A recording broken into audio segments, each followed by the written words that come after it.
Pourquoi ce tumulte parmi les nations, ces vaines pensées parmi les peuples? Pourquoi les rois de la terre se soulèvent-ils et les princes se niguent-ils avec eux contre l'Éternel et contre son oint? Brisons leurs liens, délivrons-nous de leurs chaînes. Celui qui siège dans les cieux rit, le Seigneur se moque d'eux. Puis il parle dans sa colère, il les épouvante dans sa fureur. C'est moi qui ai oint mon roi sur Sion, ma montagne sainte. Amen. Amen. Alors nous voyons à travers ce passage ce qui se passe autour de nous. Il est question des nations et des peuples. Et la parole de Dieu nous dit que Jésus est mort pour toute l'humanité, pour que cette humanité ait la vie éternelle. Ça veut dire que Dieu aime tous les hommes. C'est la raison pour laquelle il compte sur nous, ses enfants, son peuple, son Église, que nous puissions élever nos voix vers lui, parce qu'il n'y a que nous qui pouvons le faire, afin qu'il puisse intervenir dans les nations. Parfois, en tant que chrétiens, nous ne prenons vraiment pas conscience, ou nous n'ignorons pas le principe de la souveraineté de Dieu, que notre Dieu est tout-puissant et c'est lui qui règne. Il règne dans les cieux, sur la terre, dans les mers, les océans, les forêts, c'est lui qui règne. Et son règne n'a point de fin. Et il est assis sur son trône. Et de par sa position, il est celui qui voit tout ce qui se passe. Il sait tout. Il en est de même dans nos propres vies. S'il laisse certaines choses se passer, ce n'est pas parce qu'il ne s'intéresse pas aux nations, mais c'est parce qu'il met l'homme face à ses responsabilités. Parce qu'il a créé l'homme avec un libre arbitre. Donc l'homme peut choisir le bien ou le mal. Et c'est la raison pour laquelle Dieu permet. Il n'est pas l'auteur de certaines situations qui peuvent nous révolter. Mais si nous parcourons la parole de Dieu, nous n'allons pas avoir la même attitude que ceux qui ne connaissent pas Dieu. Nous allons plutôt avoir la foi que c'est notre Dieu qui est au contrôle. La parole de Dieu nous dit que rien ne peut arriver sans que Dieu ne l'ait permis. C'est Dieu qui est tout puissant. L'ennemi est puissant, certes, mais l'ennemi est une créature. Et Dieu est le créateur. Donc, il est important que nous puissions vraiment accepter ce principe dans nos vies. Parce que même notre positionnement par rapport à certains événements qui peuvent nous arriver sera totalement différent. Nous serons fortifiés parce que nous avons la même assurance que nos destinées sont entre les mains de Dieu et que s'il arrive certaines choses, il le permet peut-être pour nous permettre de nous approcher de lui ou de nous modeler parce qu'il est le potier, nous sommes l'argile. Parce qu'il dit dans sa parole que tout concourt au bien de ceux qui aiment Dieu. Il est capable de changer les situations les plus difficiles, les plus douloureuses, celles que nous pouvons même appeler les pires, pour notre bien. Et ce qui fait que, quand nous allons voir le résultat que cela a permis, nous serons émerveillés de l'amour de Dieu à notre égard, de la grandeur de Dieu et sa toute-puissance. Nous voyons comment, dans les nations, les peuples s'agitent. Ils prennent des décisions avec des conséquences terribles. Nous voyons les guerres, nous voyons les incendies, les forêts qui sont dévastées. Nous voyons toute autre chose. Mais qu'est-ce que Dieu fait?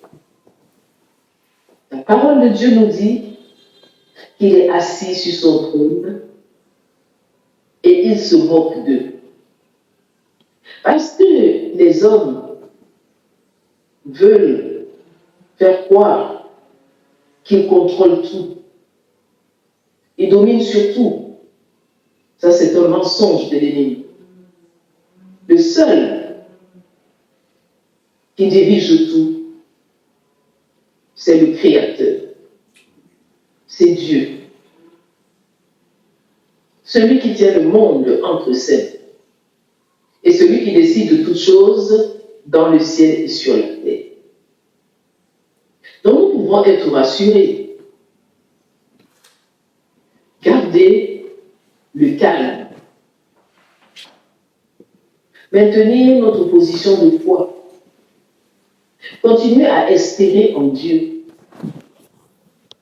Et aussi prier, intercéder pour tous les hommes, pour nous-mêmes, en ayant la ferme assurance que nos prières sont faites selon la volonté de Dieu, parce que Dieu cherche un homme qui se mette à la brèche. Et nous, en tant qu'Église, nous acceptons de le faire. Donc les prières sont selon la volonté de Dieu. Dieu entend nos prières et Dieu exauce. Parfois, nous ne voyons même pas l'exaucement de Dieu. Parce qu'à partir du moment où nous avons prié, nous avons déjà des idées préconçues de la manière dont Dieu va nous répondre. Et nous devons savoir que Dieu est souverain. Il sait ce qu'il doit faire. Parce que lui, il maîtrise toutes les données de situation, même dans nos propres vies. Et tout ce qu'il fait est parfait. Même si nous ne pouvons croire que c'est tordu. Mais quand cela vient de Dieu, c'est parfait, c'est bien, ça va conduire à notre bonheur et au bonheur des peuples. Au verset 5, Dieu parle. Après s'être moqué d'eux. Parce qu'il y en a qui disent, oh, mais Dieu n'existe pas. Vous dites que Dieu est au contrôle de tout. Si c'était le cas, il n'y aurait pas ceci, il n'y aurait pas cela. Mais Dieu entend tout. Et la parole de Dieu nous dit qu'il leur parle dans sa colère. Oui, Dieu est amour. Dieu est juste juge. Et Dieu se met aussi en colère. Et c'est la catastrophe. Et il les épouvante dans sa fureur. Et là, tout change. Parce que le dernier mot lui appartient. Et nous avons cette grâce d'avoir été choisis par Dieu. Déjà d'être ses enfants. D'avoir une nouvelle identité.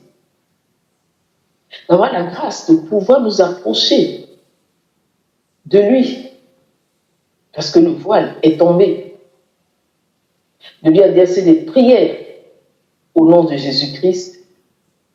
Et lui, un Dieu si grand, il nous exauce. Afin que son nom soit glorifié et que notre joie soit parfaite. Parce que nous sommes ses enfants. Nous sommes nés de lui. Nous sommes son Église. Cette Église que Jésus viendra chercher. C'est une réalité. Nous voyons tout ce qui se passe autour de nous. C'est écrit dans la parole de Dieu. Jésus est en chemin.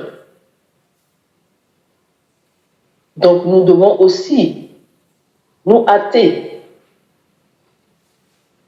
selon les appels qui sont les nôtres, nous mettre au travail avec empressement, avec amour, dans la fidélité, et nous préparer aussi en marchant dans la sanctification, la consécration, en lavant nos robes, parce que Jésus revient bientôt.